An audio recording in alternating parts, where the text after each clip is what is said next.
लेकिन महाकाली का स्वरूप होना बहुत जरूरी है। जब तक महाकाली प्रकट नहीं होती, आपके अंदर बसी हुई लेफ्ट साइड की पकड़ जा नहीं सकती। लेफ्ट साइड की पकड़ का मतलब क्या है? सबसे पहले तो आप अपने पास्ट के बारे में सोचते रहते हैं। दूसरी बार कि मेरे बाप ये थे और मेरे बाप के बाप ये थे, ये सोचते रहते।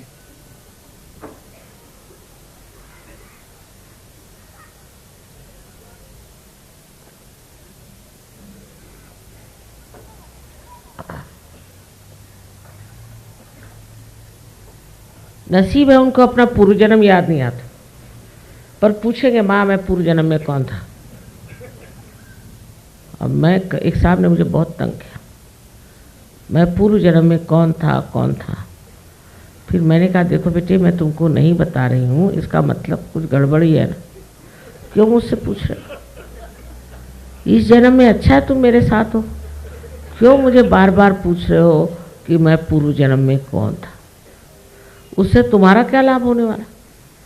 नहीं मतलब मुझे लगेगा अच्छा अगर मैंने कहा कि तुम पूर्व जन्म में जयपुर के महाराजा थे, समझ लो, तो तुमको गद्दी मिल जाएगी, वहाँ जाओ तो वहाँ भगा देंगे सब। तो पूर्व जन्म की बात क्यों करते हो? क्योंकि मुझे एक ज्योतिष ने बताया था कि वह पूर्व जन्म में कहीं का राजा था। मैंने कहा वो लक्षण तो दिखते नहीं तुम्हारे अंदर राजा हो जाता। अब तुमको उसने ज्योतिष ने बताया तो तुमसे पैसे ऐंठने के लिए तुमने राजा जैसे कुछ गले का कंठा वंठा दिया उसको, कैसे ही पैसों में टाल दिया। कहे माता जी आप मजाक करें। मैंने कहा कि बेवकूफ़ी की बात कर रहे हैं तो मैं क्या करूँ? यहाँ तुम अपना पूर्वजन्म पूछने के लिए मेरे पास आए। मैं कोई ज्योतिष शास्त्र जानती हूँ? मुझे इसमें कोई भी किसी भी तरह की दिलचस्पी नहीं। तुम ज्योतिष शास्त्र के पास जाओ और वो तुमसे कहेगा कि तुम इंग्लैंड के राजा थे तो दे दो उनको कुछ। वो लोग इंग्लैंड के राजा वगैरह कुछ नहीं देते, वैसे उधर के लोगों में विश्वास ही नहीं। पर समझ लो आप कह दो कि हम राजा, आप राजा हरिश्चंद्र थे, चलो कुछ भी वो कह दे। अब इसी बात को लेकर के बैठ गए कि पिछले जन्म में मैं ये था और पिछले जन्म में वो था। तब महाकाली का स्वरूप कर दिखाएगा तो सारे जन्म भूल जाए। उसकी बहुत जरूरत है। महाकाली के स्वरूप के सिवाय ऐसे पागल छूट नहीं सकते। और मैंने देखा कि बहुतों ने देखा है, क्योंकि वो जो भागे तो फिर आए नहीं।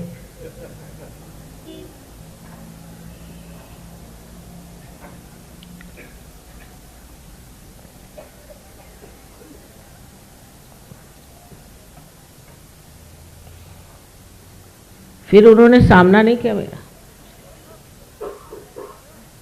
अब ये तो बिल्कुल ही सोचिए कि बहुत छोटी सी बात है,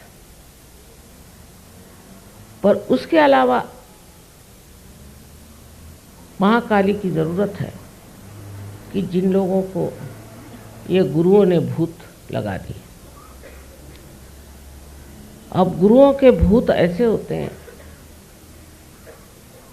कि या तो आप गुरु का कहना मानो और उन्हीं के जैसे हो जाओ। वो कहे तुमसे कि जाके उसके घर में डाका डालो तो डाका डालो, उसको मार डालो तो उसको मार डालो, उसको ये करो तो वो करो। एकदम गुरु की आज्ञा शिरसा वंद्य करके घूमो तो ठीक है, और नहीं तो गुरु लग जाएगा आपके पीछे। आपसे कहा किसी को मारो, उसको नहीं मार सके तो दूसरे से कहेगा इसको ही मार डालो। एक अच्छी बात भी है, ऐसे झूठे गुरु एक तरह से अपना ही और अपने शिष्यों का ही नाश करते रहते हैं। लेकिन यहाँ देखते हैं कि नाश हो रहा है तो भी वहीं चले जा रहे, उन्हीं के चरणों में चले जा रहे। हमारे यहाँ एक साहब पुलिस के साथ आए, मैं शायद अशोका होटल में थी, तो मेरे पति ने कहा ये क्या झगड़ा, पुलिस काहे आई? तो पता नहीं, देखे तो सही। तो उन्होंने बताया ये महाशय जो हैं, इनका नाम मैं नहीं बताऊँ, ये डॉक्टर साहब है और ये भागे हुए हैं आनंद मार्ग से। तो कहले आपको आश्चर्य होगा माँ, ये आनंद मार्ग के बड़े भारी प्रचारक थे, दुनिया भर में घूमे, खूब पैसा कमाए, और फिर इनके गुरु जो थे वो इनको अपना आद्य शिष्य मानते थे। फिर हुआ क्या, तो ये कलकत्ते में देवी के मंदिर में गया जहाँ बकरा काटा जाता है। ये बात तो सही भाई, क्या करें, वो बकरा इसलिए काटते हैं देवी के सामने कि उसके अंदर भूत डाल करके, और जो भूतग्रस्त है उसका भूत उसमें डाल करके उसको उस भूत से छुटकारा करा। हम लोग तो नींबू पे ही उतार देते, वेजिटेरियन अपना सब काम, क्योंकि बहुत से बनिए आ गए ना सहयोग में।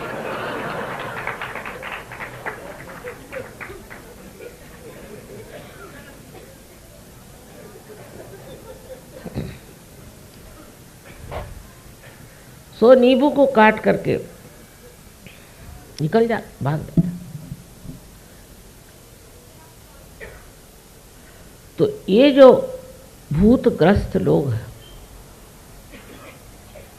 इनके भूतों को महाकाली दिखाई देती, वही रूप दिखाई देता, और थर थर थर थर कांपते ऐसे।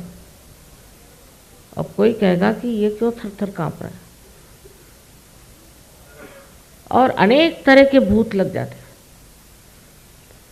पर आश्चर्य मुझे लगता है कि ईगो का अगर भूत लग गया, उनको भी महाकाली का रूप दिखाई देता। अब पूना का किस्सा, पूना में एक प्रोग्राम हो रहा था,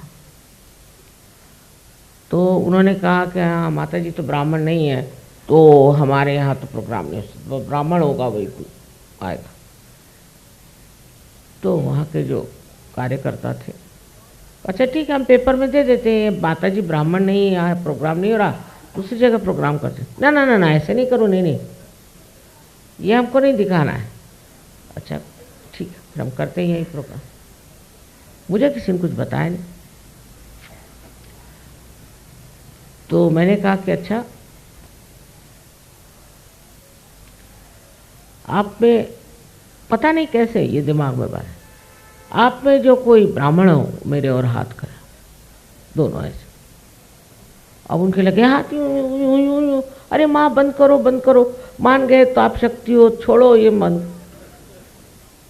तो हमने कहा भाई तुम क्यों हिल रहे हो, मैंने तो नहीं कहा, अपने आप ही हिले जा रहे हो। मैंने कहा क्या तुमसे हिलने को, मुझे क्यों कह रहे हो, तुम ही रोको, रुकता ही नहीं ना, करें क्या।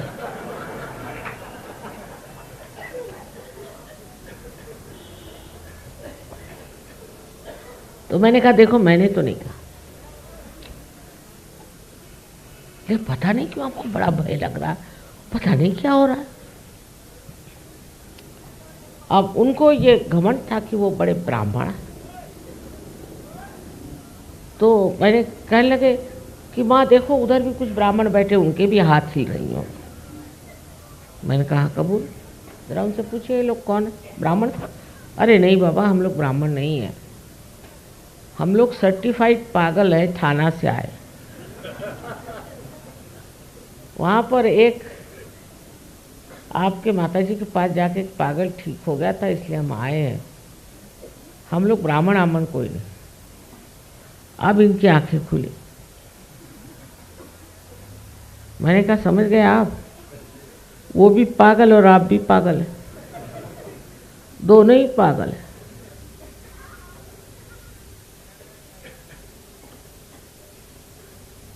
तब उनके हाथ छूटे। शुरुआत में तो बहुत ज़्यादा महाकाली का प्रकाश था, कुछ समझ में नहीं आता था कि ये महाकाली जी अब अपना प्रताप कुछ कम करे तो मैं दूसरे भी काम करूं। पूना में तो ये हाल हो गया कि मेरी एक नीस है, उससे मैंने कहा कि एक हंडिया ले आओ किसी के लिए। तो बाज़ार में गई कि भाई 1 रुपये की हंडी 10 रुपये में बिक रही। तो उसने कहा इतनी महंगी कैसे हो गई 1 रुपये की 10 रुपये में। वो कहा कोई माता जी आई हैं, वो हंडियाओं पे मंगाती, हंडियों पे हंडिया सब बिक गए। ये सब लोग हंडिया लिए चल पड़े। मैंने कहा पूना में इतने भूत, बाप रे, कुछ समझ ही नहीं आता।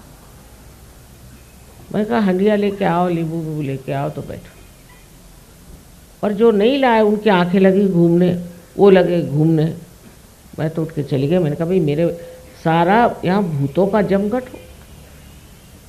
जो लोग हंडिया लेके बैठे थे वो तो कुछ ठीक थे, और बाकी के जो थे वो खड़े हो करके हूँ हाँ हाँ ही करने लगे। तो मैंने कहा कि भाई ये अगर महाकाली की शक्ति कुछ कम हो जाए तो अच्छा। अब ये एक चीज़ ठीक करने के बाद दूसरे आ गए। माने कौन? जिसको आप साइकोसोमैटिक कहते हैं, माने कैंसर, ये मस्कुलर, ये वो दुनिया भर की बीमारियां जो डॉक्टर लोग नहीं ठीक कर सकते। ऐसा मानेंगे नहीं, डॉक्टर मानते नहीं। जब तक पेशेंट मर नहीं जाएगा खींचो पैसे। एक साहब किडनी एक्सपर्ट, उनको किडनी ट्रबल हो गया।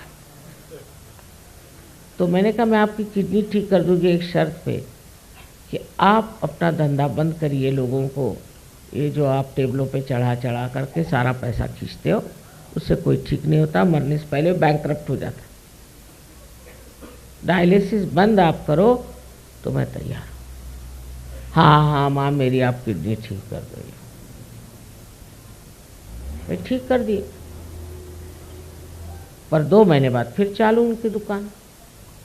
डॉक्टर लोग कब सच बोलते और कब झूठ बोलते भगवान जाने। फिर उनको किडनी ट्रबल हो गया तो मेरे पास आए, यूं उनका हाल होने लग गया। मैंने कहा इस बार क्या हुआ? पहले फिर से किडनी ट्रबल है। मैंने कहा वो नहीं, अब कैंसर चल पड़ा। अब घबराए बहुत। मैंने कहा मैंने आपसे कहा था आप फिर से चालू कर दिया अपनी दुकान। अब माँ मैं पेट कैसे भरूंगा, मैंने इतने रुपए की मशीनरी मंगाई है, ये कर रहा हूँ वो कर रहा हूँ। मैंने कहा बेच डालो, किसी को ख़त्म कर। और सुना वो भाई नहीं महाराज, चाहे जो। तो सारी जितनी लेफ्ट साइड की बीमारियां हैं, जितनी हैं, साइकोसोमैटिक जिसे कहते हैं, जिसका कोई क्योर नहीं है, वो सब महालक्ष्मी की कृपा से ही ठीक हो सकता है। इसलिए महालक्ष्मी का ही मंत्र कहना पड़ेगा। और महालक्ष्मी को जब तक आप प्रकटित नहीं करिएगा ये बीमारियां ठीक नहीं हो सकती। और इतनी गर्मी इन लोगों से निकलती है कि समझ में नहीं आता। लंदन में जबकि सब दूर लोग हीटर लगाते हैं, आप एक कैंसर पेशेंट को ले आइए और उसकी कुंडलिनी जागरूक कर दीजिए, हीटर का खर्चा गया। इतनी गर्मी नहीं, जिसकी कोई हद। इधर गर्मी निकलती, उधर वो रोते रहते हैं हर सब, क्योंकि इसके साथ रोना चलता है। महालक्ष्मी के दर्शन हो तो रोना रुके, तो सरस्वती के दर्शन तो दूर ही रहे, ये तो महाकाली के ही दर्शन थे। अब उनको देख के रोना ही आता। इनसे कहे क्या? सूक्ष्म रूप से आप देखिए कि महालक्ष्मी का जो स्वरूप है अति रौद्रा,